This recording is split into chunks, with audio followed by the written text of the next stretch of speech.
Кыргызстанда комуз жумалыгы башталды. Өлкөдөгү эпидемиологиялык кырдаалды эске алуу менен иш-чара онлайн форматта өткөрүлөт. Бир жума бою залкар комузчулар эскерилип, комуз сүйүүчүлөрүнүн катышуусу менен илимий практикалык конференциялар, онлайн концерттер жана видео сабактар уюштурулат. Жумалык КТРКнын Маданият тарых тил каналында, Маданият маалымат жана туризм министрлигинин социалдык баракчалары аркылуу түз алынып көрсөтүлөт. Бүгүн иш-чаралардын эң биринчиси ошо Бишкек шаарындагы Токтогул Сатылгановдун айкелине, Ош шаарындагы Ниязалы Борошовдун эстелигине жана ошондой эле Ысык Көл областындагы Корунду айылындагы Карамолду Орозовдун айкелине гүл чамбарлар коюлуп эскерилди.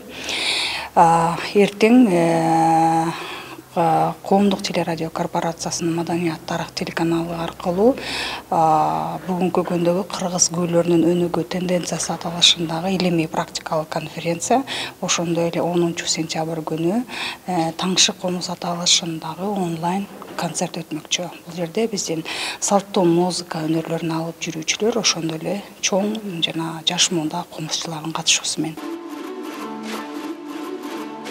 Жумалыктын алкагында композитор Атай Огонбаевдин 120 жылдык мааракесине карата флешмоб өткөрүлүп, анын Машботой күйүүсү жаңырат. Иш-чара 12 сентябрда жыйынтыкталат. Министрлик жумалыкка бардык комуз сүйүүчүлөр менен комузчуларды активдүү катышууга чакырат. Ар бир жаран Facebook жана Instagram аккаунттарга Таңшы комуз хэштегин колдонуу менен видеолорун жарыяласа болот. Жыйынтыгында мыкты деп табылган видео ээлери министрликтин атайын белектери менен сыйланат. Маданият маалымат жана туризм министрлиги 9 сентябрь комуз күнүнүн алкагында 7 сентябрдан 13 сентябрга чейин комуз жумалыгы тууралуу расмий жумалыгы бүгүн жарыялады.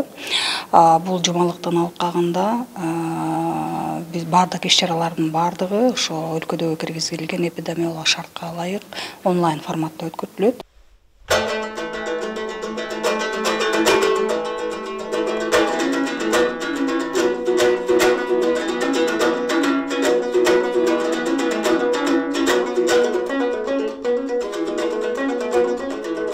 Чолпон Мелисбекова 5 жашынан бери комузда кол ойнотуп келет. Ал улуттук аспаптын арты менен көптөгөн өлкөлөрдү кыдырып, эл аралык конкурстарга катышып, алдыңкы орундарды багындырып келген.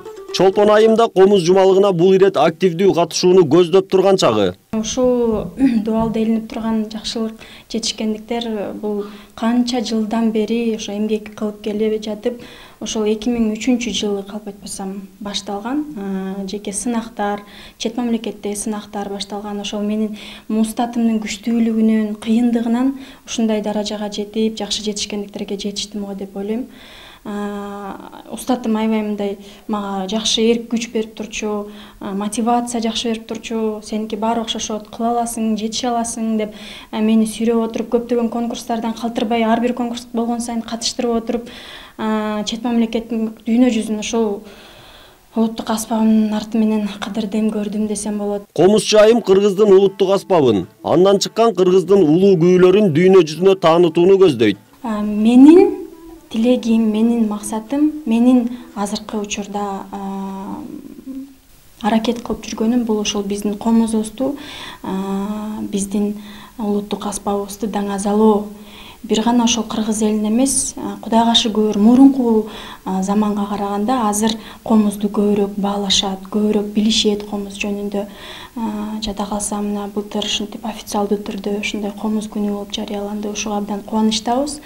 Анан биздин эле кыргыз элин эмес, дагы да чет мамлекетке, чет өлкөгө, башка элдерге ошол биздин жакшы жактарыбыз менен, музыка менен, биздин улуттук аспабыбыз менен ошол кыргыз элин, кыргыз жерин ошол музыка аркылуу тааныштырсак, биздин комузубузду биз эле жеке эмес, башка элдер дагы, башка улуттар дагы билсе, көрсө, укса, ошол биздин комузубузда биздин эле кыргыз күйлөрдү эмес, башка дагы чет мамлекеттик классика чыгармалар дагы жаңырса деген максатта акырындык менен иштеп келе жатам. Саамалык 9 сентябрь комуз күнүнө карата уюштурулуп жатат. Комуз күнү майрамы Кыргызстан элин биримдигин бекемдөөгө, коомчулукту бириктирүүгө багытталып, этностук коомчулуктун маданият аралык диалогун кеңейтүү максатында президенттин жарлыгы менен 2019 жылы кабыл алынган.